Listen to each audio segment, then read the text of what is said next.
بسم اللہ الرحمن الرحیم۔ السلام علیکم معزز طلباء کرام، آپ سب کیسے ہیں؟ آج ہم نور الانوار کے سبق نمبر 390 کو پڑھیں گے۔ آج کے ہمارے سبق کا عنوان ہے امام شافعی کا مذہب۔ چونکہ گزشتہ سبق میں ہم نے اس حوالے سے گفتگو کی تھی کہ دلالت النص سے کفارات ثابت ہوتے ہیں، اس پر ہم نے ایک مثال بھی ذکر کی تھی کہ جس میں ایک اعرابی نے نبی علیہ السلام کی خدمت سراپا عظمت میں حاضر ہو کر اپنا جرم ظاہر کیا کہ میں اپنی بیوی سے جماع کر بیٹھا، اور پھر وہ آپ نے حدیث سنی کہ نبی علیہ السلام نے کیسے اس کے کفارے کو ادا کروایا، کھجوریں بھی اسی کے گھر میں بھجوائیں اور اس نے اپنے گھر والوں کو کھلائی۔ تو اب یہ سابقہ سبق سے کچھ بات تھی، تو وہ ہمارے ہاں احناف کے ہاں یہ بات ہم نے کی تھی کہ اصل جو وجہ تھی وہ روزے کا توڑنا تھا، بھلے وہ جماع سے ہو، وہ کھانے سے ہو، وہ پینے سے ہو، تو جب روزہ کوئی شخص توڑے گا اس پر کفارہ بھی واجب ہوگا۔ جبکہ امام شافعی علیہ رحمہ کے اس بارے میں کیا نظریہ ہے، تو آج کے سبق میں ہم اسی کو سمجھنے کی کوشش کریں گے، اور اس کے بعد مزید بھی کچھ کلام ہوگا۔ تو لہٰذا آئیے آج کے سبق کی سب سے پہلے ہم عبارت پڑھ کے اس کا ترجمہ کرتے ہیں، اس کے بعد اس کی وضاحت کی طرف بڑھتے ہیں۔ مصنف علیہ رحمہ لکھتے ہیں وَالشَّافِعِيُّ أَنْكَرَ هَذِهِ الدَّلَالَةَ وَيَقُولُ لَا تَجِبُ الْكَفَّارَةُ إِلَّا بِالْجِمَاعِ فَالْعِلَّةُ عِنْدَهُ لَيْسَ إِفْسَادَ الصَّوْمِ بَلِ الْجِمَاعُ فَقَطْ وَهَذَا قَالُوا إِنَّ عَدَّ أَمْثَالِ هَذِهِ الْأَحْكَامِ فِي الدَّلَالَةِ لَا يُحْسَنُ لِأَنَّ الشَّافِعِيَّ لَمْ يَعْرِفْ هَذَا مَعَ أَنَّهُ مِنْ أَهْلِ اللِّسَانِ فَكَانَ يَنْبَغِي أَنْ يُعَدَّ فِي الْقِيَاسِ وَمِثْلُ هَذَا كَثِيرٌ لَنَا وَلَهُ۔ اور امام شافعی علیہ رحمہ نے اس دلالت کا انکار فرمایا ہے، اور وہ فرماتے ہیں کہ کفارہ صرف جماع سے واجب ہوتا ہے۔ پس امام شافعی علیہ رحمہ کے نزدیک وجوب کفارہ کی علت وہ مفسد صوم ہونا نہیں ہے، روزے کا فاسد ہونا نہیں ہے، بلکہ صرف جماع کرنا یہ کفارے کی علت ہے۔ اسی وجہ سے علماء نے کہا کہ ان جیسے احکام کو دلالت میں شمار کرنا وہ مستحسن نہیں ہے، اس لیے کہ امام شافعی اہل زبان ہونے کے باوجود اس کو پہچان نہ سکے۔ مناسب یہی تھا کہ یہ مثال قیاس کے باب میں شمار کی جاتی۔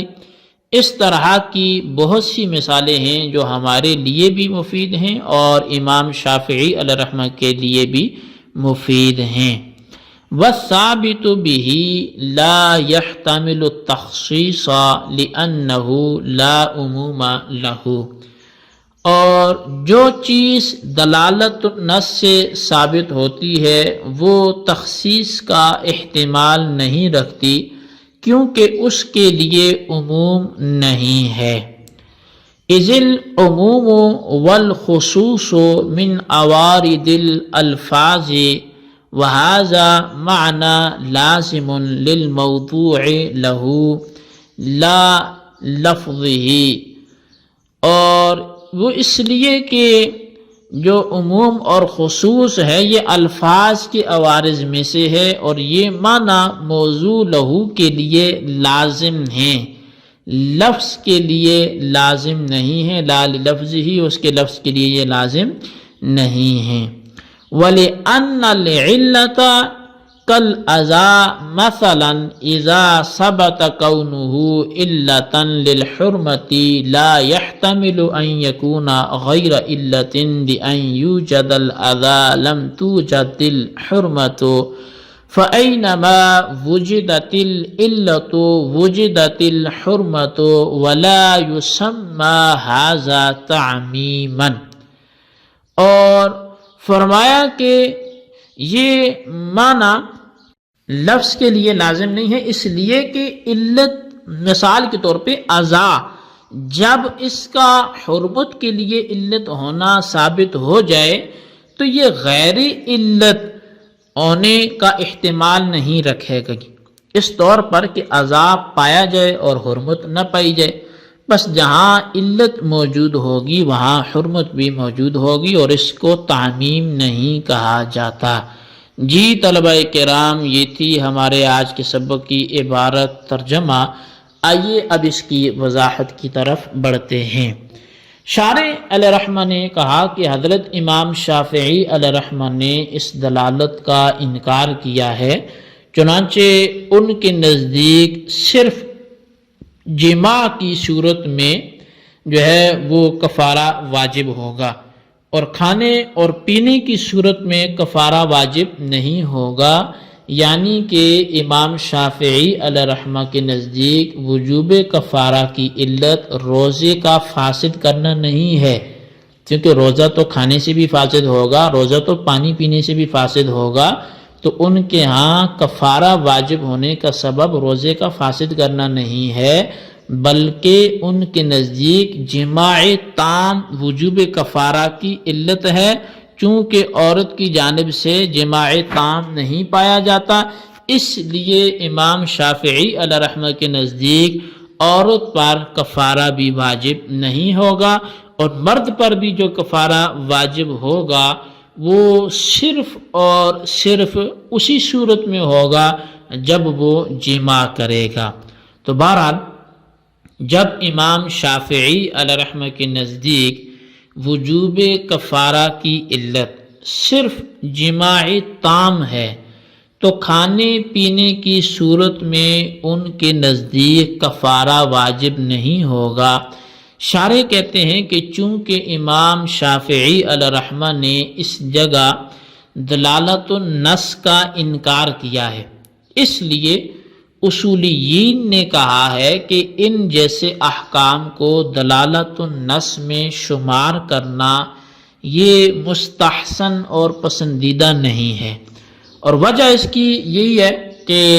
امام شافعی علیہ رحمہ چونکہ وہ اہل لسان ہیں، تو اہل لسان ہونے کے باوجود اس کو جان نہ سکے۔ اگر یہاں دلالت النص کا وجود ہوتا تو امام شافعی علیہ رحمہ اس پر ضرور مطلع ہوتے، تو لہٰذا مناسب یہی تھا کہ یہ مثال قیاس کے باب میں تو ذکر کر لی جاتی، لیکن یہاں پر اس کو ذکر نہ کیا جاتا۔ تو حاصل یہ کہ اس طرح کی بہت سی مثالیں ہیں جو ہمارے لیے بھی مفید ہیں اور ان کے لیے بھی مفید ہیں۔ اب مصنف علیہ رحمہ نے فرمایا کہ جو چیز دلالت النص سے ثابت ہوتی ہے اس میں تخصیص کا احتمال نہیں ہوتا، اور وجہ اس کی یہ ہے کہ تخصیص کا احتمال وہ چیز رکھتی ہے جس میں عموم ہو۔ ظاہر ہے کسی چیز میں عموم ہوگا تو اس کو خاص کریں گے، اگر کمرے میں 10 بندے ہوں گے تو بولا جائے گا کہ 8 باہر آ جائیں، اگر اندر ہوں ہی 5 تو ان میں سے 8 کو کیسے بلائیں گے؟ تو لہٰذا تخصیص کا احتمال وہ چیز رکھتی ہے جس میں عموم ہو، اور جو چیز دلالت النص سے ثابت ہوتی ہے اس کے لیے چونکہ عموم ہی نہیں ہوتا، اس لیے اس میں تخصیص کا احتمال بھی نہیں ہوگا۔ اب اس کی دلیل یہی ہے کہ عموم و خصوص الفاظ کے عوارض میں سے ہیں، اور یہ معنی یعنی جو چیز دلالت النص سے ثابت ہوتی ہے یہ معنی موضوع لہو کے لیے لازم ہیں، لفظ کے لیے لازم نہیں ہیں۔ تو بہرحال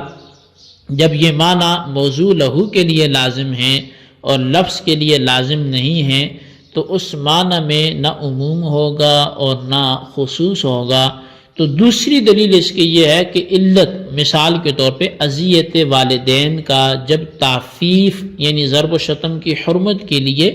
علت ہونا یہ ثابت ہو جائے تو اس میں غیر علت ہونے کا احتمال نہیں ہوگا، یعنی ایسا نہیں ہوگا کہ اذیت والدین موجود ہو اور حرمت موجود نہ ہو۔ پس جب اذیت والدین کا علت ہونا غیر علت کا احتمال نہیں رکھتا تو اس میں تخصیص کا احتمال بھی نہیں ہوگا، کیونکہ تخصیص ایسی صورت میں ہو سکتی ہے جب علت غیر علت ہونے کا احتمال رکھیں۔ تو حاصل یہ کہ جہاں علت اذیت والدین پائی جائے گی وہاں حرمت بھی ہوگی، اور اس کو تعمیم نہیں کہا جائے گا، کیونکہ یہاں کوئی ایسا لفظ نہیں ہے جو عموم پر دلالت کرتا ہو۔ جی طلبہ کرام، یہ تھا ہمارا آج کا سبق، اس کو اچھی طرح سمجھیں، اس کے خلاصے کو اپنے رجسٹر پر لکھیں، بالخصوص ان سوالات کے جوابات دیں۔ سوال نمبر 1 یہ ہے کہ امام شافعی کا دلالت النص سے کفارات کے ثبوت پر کیا نظریہ ہے، وہ تحریر کریں۔ اور سوال نمبر 2 یہ ہے کہ جو چیز دلالت النص سے ثابت ہوتی ہے کیا وہ تخصیص کا احتمال رکھتی ہے یا نہیں رکھتی، اس کی بھی وضاحت کریں۔ اللہ تبارک و تعالیٰ سے دعا ہے جو کچھ ہم نے پڑھا سنا اسے یاد رکھنے کی توفیق نصیب فرمائے، آمین بجاہ نبی الامین صلی اللہ علیہ وسلم۔